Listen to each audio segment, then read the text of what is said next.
नमस्कार साथियों, आप सभी का स्वागत है आपके अपने यूट्यूब प्लेटफॉर्म स्टडी गुड पर।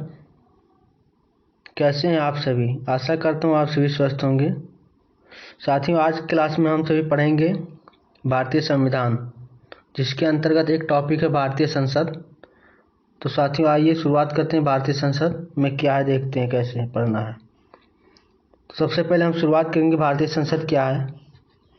भारतीय संसद क्या है? भारतीय संसद का निर्माण, भारतीय संसद के कार्य, भारतीय संसद के अंग, भारतीय संसद के सदन। तो सबसे पहले हम देखेंगे भारतीय संविधान क्या है, भारतीय संसद क्या है। अगर हम भारतीय संसद की बात करें क्या है तो इसको देखेंगे। इसका जो जननी है ब्रिटेन है। अगर जननी की बात की जाए तो ब्रिटेन है इसका जननी। और इसकी भाषा की बात की जाए, अगर इस शब्द कहाँ से लिया गया तो इस शब्द है फ्रेंच का शब्द है संसद। और शब्द अगर पूछा जाएगा कि शब्द किस भाषा से लिया गया है तो ये भाषा लिया गया फ्रेंच भाषा से।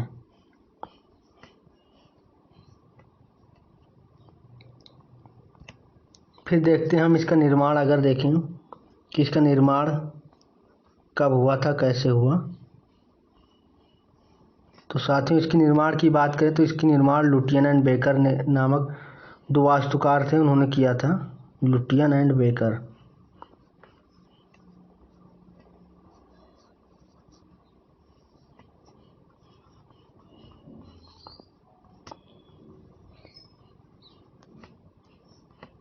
इसकी स्थापना की बात की जाए तो यह 1921 को शुरुआत हुआ था इसको बनने को। और 21 से लेकर 27 तक शुरू हुआ था। और जब 27 को बनकर तैयार हुआ था तब उस समय इंडिया के जो वायसराय थे वो इरविन थे।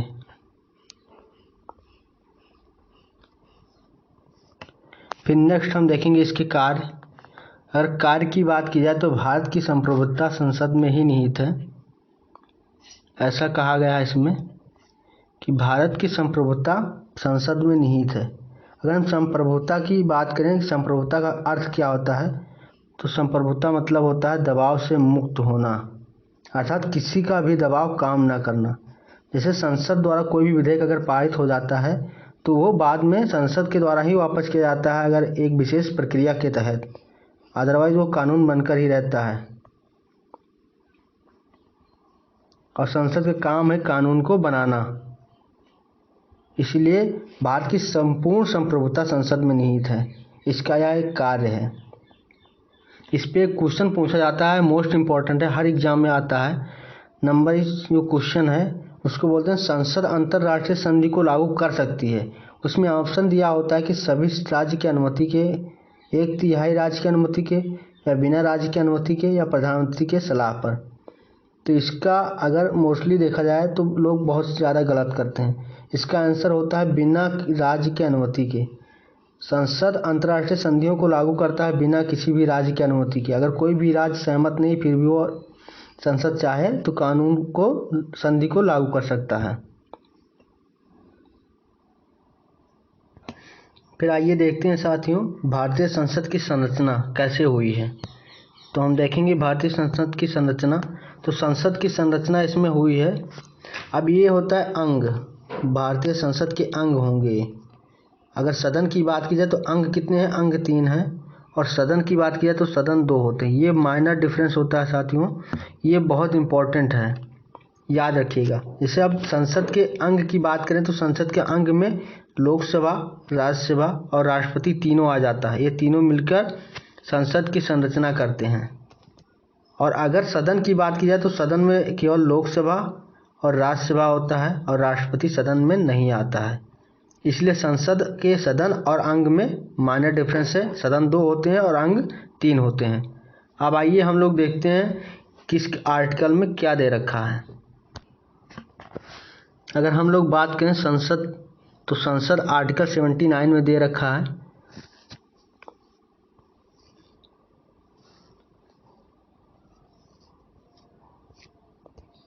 संसद आर्टिकल 79 में है।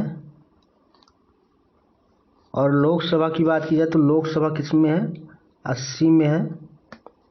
और लोकसभा लोकसभा 80 में नहीं है, ये 81 में है, माफ़ी चाहता हूँ। और राज्यसभा हमारा 80 में है। अगर बात की जाए तो राज्यसभा 80 में, आर्टिकल 80 में, और लोकसभा आर्टिकल 81 में। और राष्ट्रपति की बात की जाए तो ये है आर्टिकल 111 में। अब इसको याद कैसे करेंगे? तो सबसे पहले क्या आता है? राज्यसभा हमारा उच्च सदन होता है, तो ये सबसे पहले होगा 80 में। फिर छोटा होता है लोकसभा, ये हमारा 81 में है। और संसद की संरचना किससे होती है? लोकसभा एक होता है और राज्यसभा एक होता है और एक राष्ट्रपति होता है। इन तीनों को मिलाकर 111 अर्थात आर्टिकल 111 में राष्ट्रपति है। अब देखेंगे हम कि राष्ट्रपति संसद का अभिन्न अंग क्यों माना जाता है। इसके लिए हम देखेंगे राष्ट्रपति जो होता है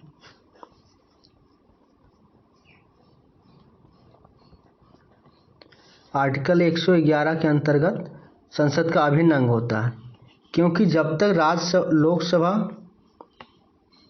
और राज्यसभा से कोई भी विधेयक तब तक वो कानून नहीं बनता या फिर अधिनियम नहीं बनेगा जब तक राष्ट्रपति उस पर हस्ताक्षर न कर दे। तो इसलिए यह संसद का एक अभिन्न अंग होता है कि जब तक लोकसभा या राज्यसभा द्वारा अधिनियम ही रहता है जब तक उस पर राष्ट्रपति हस्ताक्षर न कर दे। और जैसे ही राष्ट्रपति हस्ताक्षर करता है तो वह अधिनियम विधेयक बन जाता है। इसलिए राष्ट्रपति सदन का एक अभिन्न अंग है। नेक्स्ट हम लोग देखेंगे, तो आइए हम आगे देखते हैं राज्यसभा को कि राज्यसभा क्या है, कैसे और इसमें सदस्यों की योग्यता और उसकी अधिकतम संख्या क्या है। तो हम बात करेंगे राज्यसभा की। राज्यसभा हम जान चुके हैं आर्टिकल 80 में दिया हुआ है। और इसमें क्या होता है, इसकी जो सीट की बात की जाए तो इसकी अधिकतम सीटें कितनी हैं? 250 अधिकतम सीटें होती हैं 250, जिसमें से 229 राज्यों के प्रतिनिधि होते हैं, 229 राज्यों के प्रतिनिधि। और 4 हमारे संघ यूटी से आते हैं, संघ राज्य क्षेत्र के प्रतिनिधि होते हैं। और 12 जो हैं राष्ट्रपति द्वारा मनोनीत किए जाते हैं। ये क्या होते हैं? कला, शिक्षा और संस्कृति के जो ज्ञाता होते हैं या उसके जो विधिवक्ता होते हैं उनको चूज करते हैं या चुनते हैं, चयन करते हैं, मनोनीत करते हैं राष्ट्रपति। बाकी जो है राज्य से 229 चुनकर आते हैं और 4 हमारे केंद्र शासित प्रदेश से आते हैं। अगर हम बात करें 229 में सबसे ज़्यादा किसकी सीटें हैं राज्यसभा में, तो उत्तर प्रदेश की सीटें सबसे ज़्यादा हैं, जो कितनी हैं? 31 है। अगर हम बात करें राज्यसभा, तो राज्यसभा को अनुसूची 4 में हर राज्य के लिए राज्यसभा सीटों का आवंटन किया गया। किसमें? अनुसूची 4 में। अनुसूची 4 में क्या किया गया है कि हर राज्य के लिए राज्यसभा सीटों का आवंटन, राज्यसभा सीटों का आवंटन किया गया है। इसमें राज्यसभा सीटों का आवंटन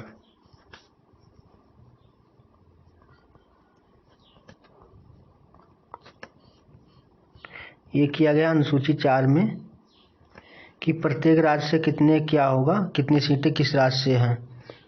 इसके बाद हम बात करें राज्यों के प्रतिनिधियों का चुनाव राज्यसभा के निर्वाचित सदस्यों द्वारा होगा। राज्य विधानसभा के निर्वाचित सदस्यों द्वारा होगा। सदस्यों के निर्वाचन की विधि ये पूछा जाता है प्रायः कि सदस्यों के निर्वाचन की विधि क्या होती है। तो निर्वाचन की विधि होगी हमारी आनुपातिक प्रतिनिधित्व की एक संक्रमणीय मत पद्धति। आनुपातिक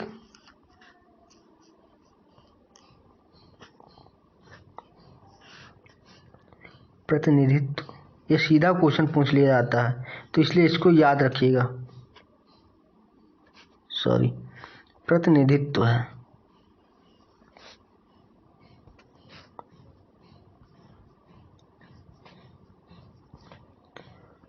प्रतिनिधित्व की एक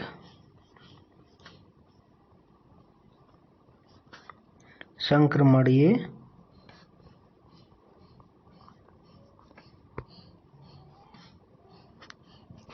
मत पद्धति।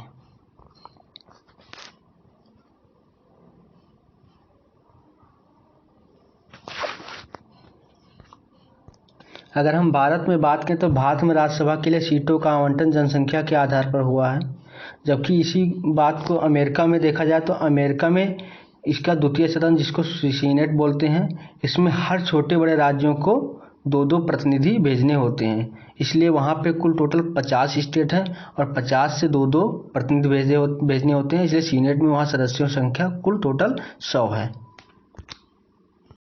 फिर नेक्स्ट हम लोग देखेंगे लोकसभा, इसमें देखेंगे संसद के पदाधिकारी। इससे पहले हम लोग देखेंगे लोकसभा क्या है। तो लोकसभा देखते हैं और लोकसभा में कितनी सीटें हैं और क्या है। तो आ गए हम लोग लोकसभा पे। लोकसभा की बात की जाए तो अधिकतम सीटें इसमें कितनी हैं। अगर इसकी आर्टिकल की बात की जाए तो लोकसभा 81 में दिया गया है। अधिकतम सीट की बात की जाए तो इसमें अधिकतम सीट कितनी है, 552। अगर हम देखें तो इसमें कैसे बंटवारा होता है, तो इसमें 530 जो है सीटें राज्यों द्वारा प्रतिनिधित्व इसमें नहीं होता। इसमें क्या होता है कि जनता प्रत्यक्ष रूप से चुनती है, जनता द्वारा निर्वाचित किए जाते हैं। तो 530 मेंबर इसमें जनता द्वारा चुनकर आते हैं और 20 इसमें यूटी होता है, जो संघ राज्यों के प्रतिनिधियों है तो आरक्षित होता है। और इसके बाद 2 होते हैं राष्ट्रपति द्वारा मनोनीत किया जाता है। लेकिन अभी हाल ही में एक विधेयक पास करके 2 एंग्लो इंडियन जो राष्ट्रपति द्वारा मनोनीत किए जाते थे, इनको हटा दिया गया है। तो अब ये क्या हो गए, ये नहीं बचे। अगर हम लोकसभा के सीटों की बात करें तो इसमें एक क्वेश्चन पूछा जाता है कि लोकसभा सीटों में इसका आधार वर्ष क्या होता है, कि इसका आधार वर्ष क्या है। तो हम इसमें देखेंगे कि इसमें कहा गया कि आधार वर्ष, सीधा क्वेश्चन पूछा जाता है कि लोकसभा में सीटों के आवंटन की आधार वर्ष क्या है। तो ये आधार वर्ष होगा 1971। और इसमें कहा गया है कि 84वें संविधान संशोधन 2001 के द्वारा, इसमें 84वें संशोधन के द्वारा संशोधन करके जो 2001 में हुआ था, संशोधन करके कहा गया है या उपबंधित किया गया है कि जब तक 2026 तक की जनगणना के सुसंगत आंकड़े प्रकाशित नहीं हो जाते, तब तक लोकसभा में सीटों के आवंटन हेतु जनगणना का आधार 1971 ही रहेगा। इसलिए तब तक इसमें जो है सीटों की संख्या यथावत ही रहेगी, जो वर्तमान में टोटल 545 है। 545 पे चुनाव होता है। और अधिकतम संख्या की बात की जाए तो अधिकतम संख्या 552 है, जबकि अगर चुनाव होता है तो चुनाव होता है इसमें 545 पे। अगर हम 545 की बात करें तो 545 में कैसा है ग्राफ, 545 में ग्राफ इसमें निम्न है। 530 हमारे जनता द्वारा चुने जाते हैं और 13 हमारे क्या हैं, यूटी से, और 2 एंग्लो इंडियन जो अब नहीं रहे। अगर हम एससी और एसटी की बात करें, अनुसूचित जनजाति और अनुसूचित जाति के लिए सीटों का आवंटन कैसे है, तो उसको आइए देखते हैं कैसे है। कि अगर हम बात करें इसकी, तो इसमें 79वें संविधान संशोधन अर्थात 79वें संविधान संशोधन अधिनियम जो पारित हुआ था 1999 में हुआ था। और इसमें कहा गया था कि यह तय हुआ था कि एससी एसटी वर्ग के लिए लोकसभा में क्या है सीट आर्टिकल 330 के अनुसार, तथा राज्य विधानसभा में, राज्य या स्टेट बोलते हैं इसको, राज्य विधानसभा में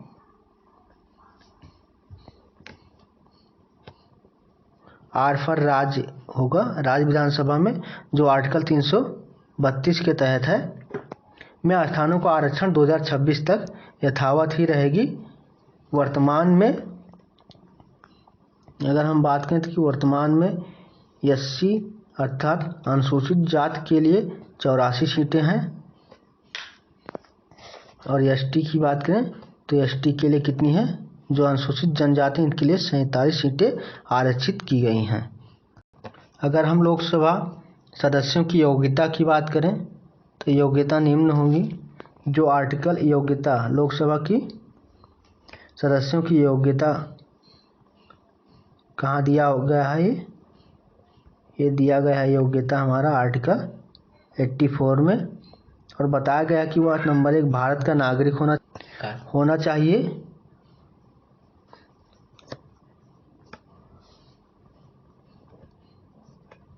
नंबर 2 कि 25 वर्ष लोकसभा के लिए होता है, 25 वर्ष की आयु पूरी होनी चाहिए।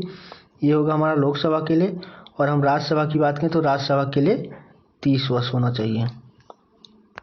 कितना होना चाहिए, 30 वर्ष राज्यसभा के लिए पूरी कर चुका हो, अन्य अर्हताएं रखता हो जो इस संबंध में संसद द्वारा बनाई गई विधि के द्वारा निश्चित की जाएं। लोकसभा प्रतिनिधित्व अधिनियम के अनुसार व्यक्ति नाम किसी भी निर्वाचन क्षेत्र में मतदाता का पंजीकृत हो। बस इतना ही दे रखा है इसमें। इसके बाद हम देखेंगे कि सदस्यों की निहरताएं किस आर्टिकल में दे रखा है। तो ये दे रखा निहरताएं देखेंगे हम।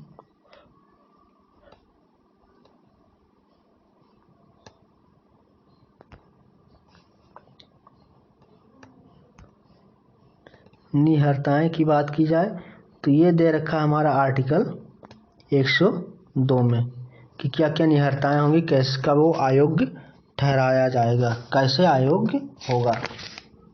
इसके बाद हम आते हैं लोकसभा की अवधि की कि लोकसभा की अवधि क्या होती है। राज्यसभा की अवधि की बात करें तो अवधि में राज्यसभा और लोकसभा दोनों की बात करेंगे हम। तो इसका राज्यसभा का क्या होता है, अनिश्चित काल होता है। अनिश्चित काल क्योंकि यह कभी भंग नहीं किया जा सकता, यह सदैव चलता रहता है। और प्रत्येक दूसरे वर्ष सेवानिवृत्त हो जाते हैं 1/3 सदस्य इसके। साथियों, प्रत्येक दूसरे वर्ष इसके 1/3 सदस्य सेवानिवृत्त हो जाते हैं। और इसका अगर कार्यकाल देखा जाए तो 6 वर्ष का होता है। 6 वर्ष का इसका कार्यकाल होता है। इसको दूसरे स्लाइड में समझते हैं, अच्छे से देखते हैं। अवधि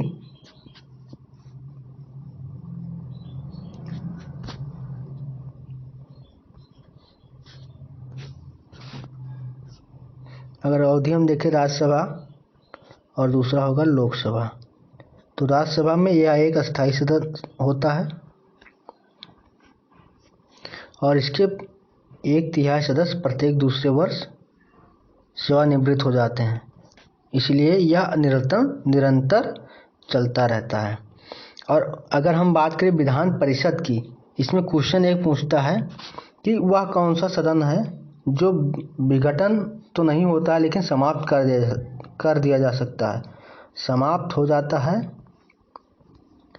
लेकिन विघटित नहीं होता, विघटित नहीं होता। ये क्वेश्चन बहुत मोस्ट पॉपुलर है और इसमें दे दिया जाएगा ऑप्शन में राज्यसभा और विधान परिषद दोनों रहेगा। तो इसमें क्या होगा, ये होगा विधान परिषद।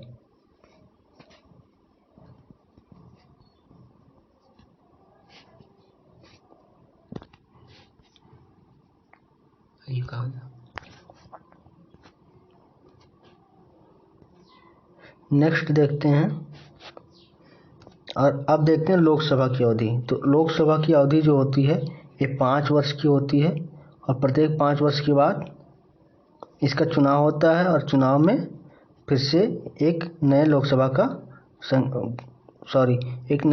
का गठन किया जाता है। लेकिन इससे पहले भी राष्ट्रपति अगर चाहे प्रेसिडेंट तो इसको भंग कर सकता है, इसलिए इसका अनिश्चित काल होता है। लोकसभा का जो समय काल होता है अनिश्चित होता है। इसके विघटन, लोकसभा के विघटन जो दिया गया आर्टिकल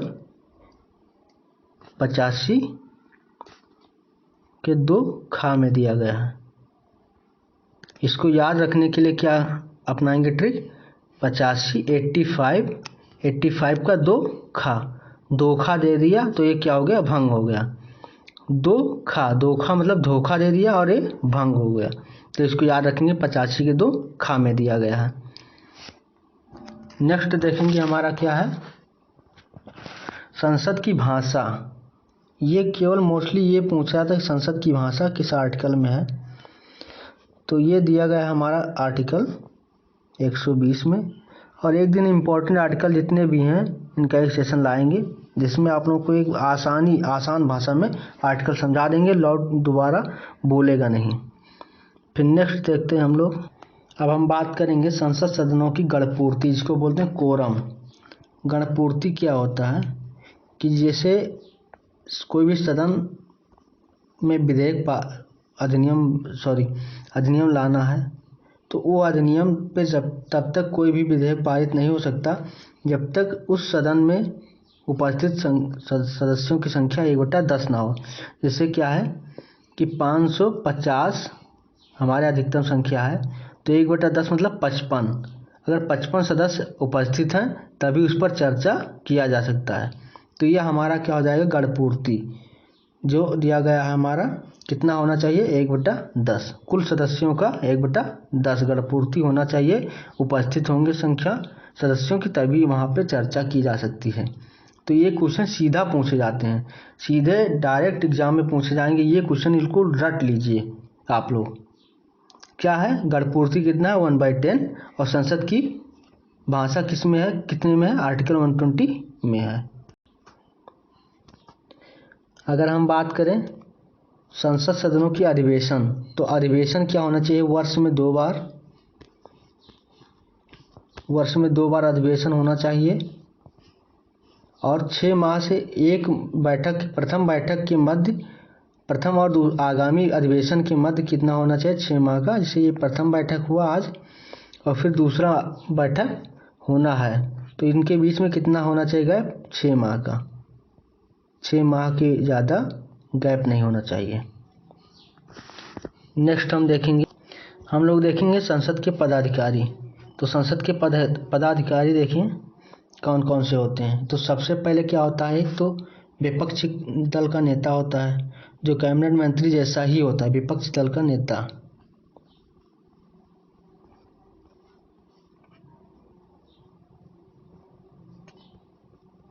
इसका दर्जा जो होता है कैबिनेट मंत्री स्तर का होता है। ये विपक्षी दल का नेता होता है। सर्वप्रथम 1969 में संगठन कांग्रेस के रूप में राम सुभग सिंह को विपक्ष के नेता के रूप में मान्यता प्राप्त होती। राम सुभग सिंह को।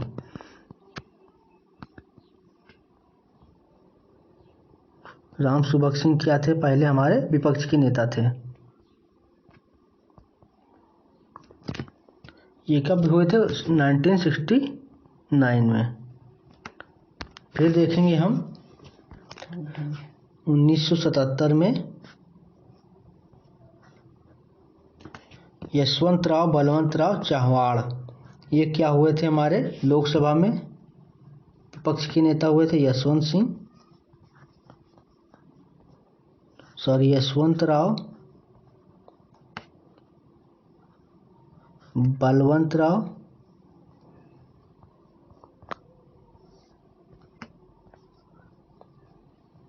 चाहवाड़ बोलते हैं इनको।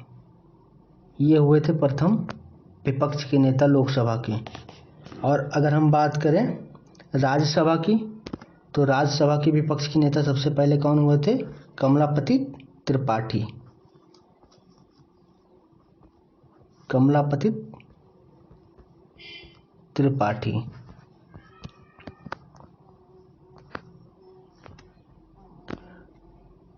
अगर हम अध्यक्ष की बात करें, तो अध्यक्ष सबसे पहले लोकसभा में कौन अध्यक्ष हुए थे, ये बहुत बार पूछा गया, जीबी मावलंकर, ये प्रथम अध्यक्ष हैं।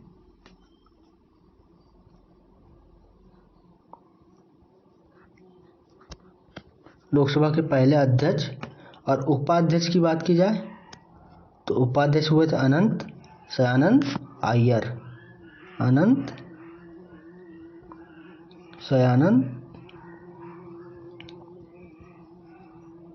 अय्यर, ये उपाध्यक्ष थे पहले।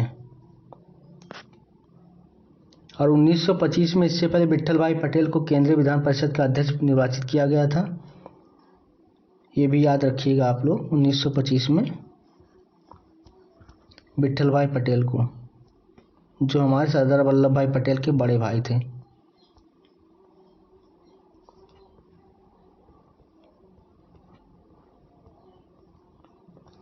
इनको क्या किया गया था? केंद्रीय विधान परिषद का अध्यक्ष निर्वाचित किया गया था। अब हम लोग देखेंगे नेक्स्ट, संसद के सत्र अभी देखा था, एक बार फिर से इसमें देख लेते हैं क्या होता है। इसमें 2 सत्र होने चाहिए, बैठक देखे थे हम लोग, सत्र देखेंगे तो इसमें 3 सत्र होते हैं। सबसे पहले 1, इसको बोलते हैं बजट सत्र। इसका टाइम पूछ लेता है। बजट सत्र जो फरवरी से मई तक होता है, लगभग फरवरी टू मई महीना, एम फॉर मई और एफ फॉर फरवरी। दूसरा हमारा होता है मानसून या ग्रीष्मकाल, मानसून या फिर ग्रीष्मकाल।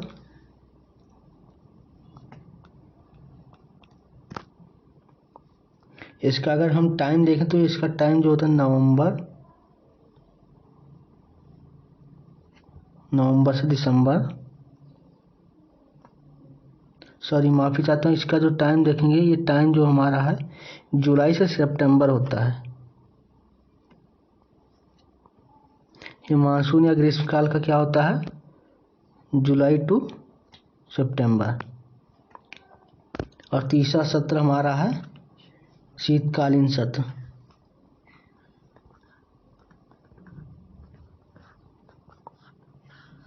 जो हमारा होता है नवंबर टू दिसंबर। नेक्स्ट देखते हैं हमारा लोकसभा, ये सब हो गया है।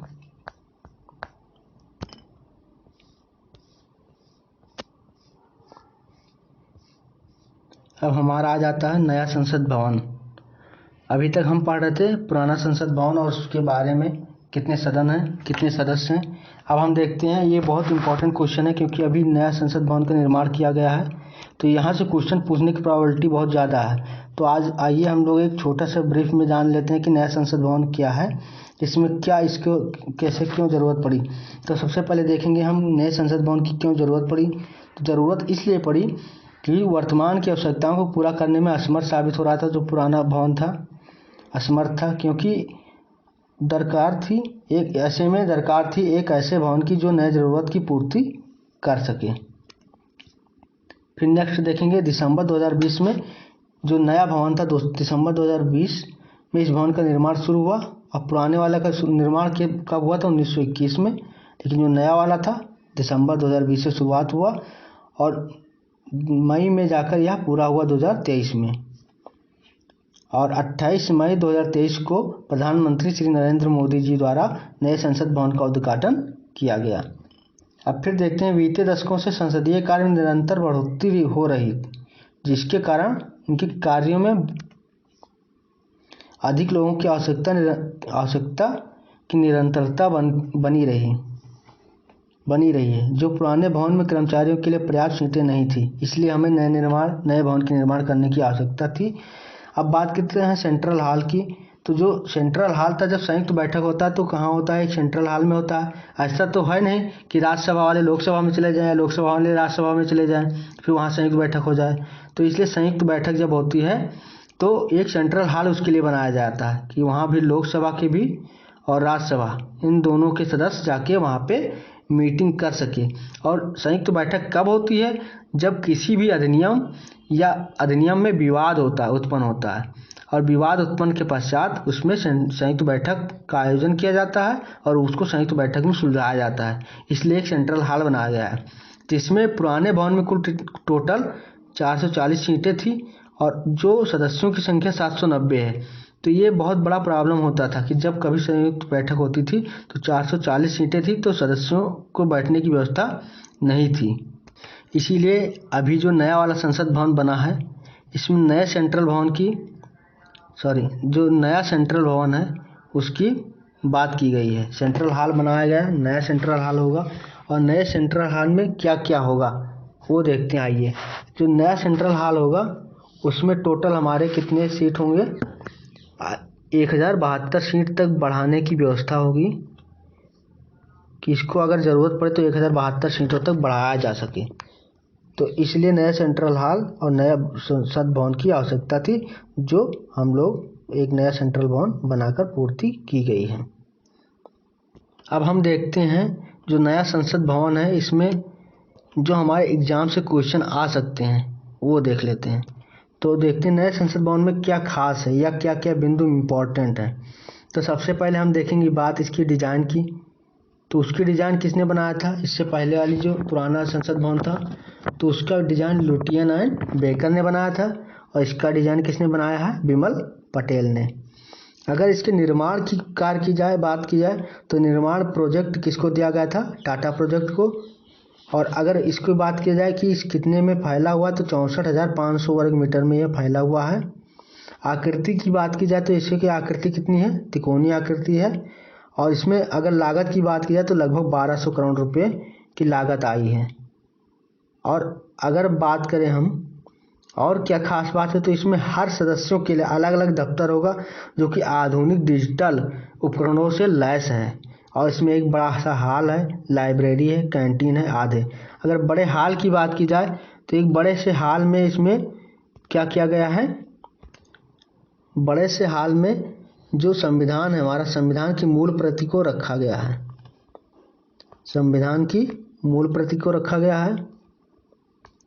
इसके अलावा अगर हम बात करें सीटों की, तो अगर सीटें की बात करें तो सीटें हमारी लोकसभा और राज्यसभा में अलग अलग हैं। लोकसभा में और राज्यसभा,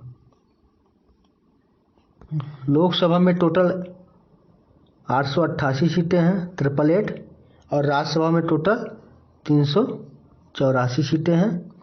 अगर हम संयुक्त बैठक की बात करें तो संयुक्त बैठक का आयोजन यहाँ पे लोकसभा में किया जाएगा, जहाँ पे 888 सीटें हैं। अगर आवश्यकता पड़ेगी तो इसमें 1072 सीटों तक बढ़ाया जा सकता है।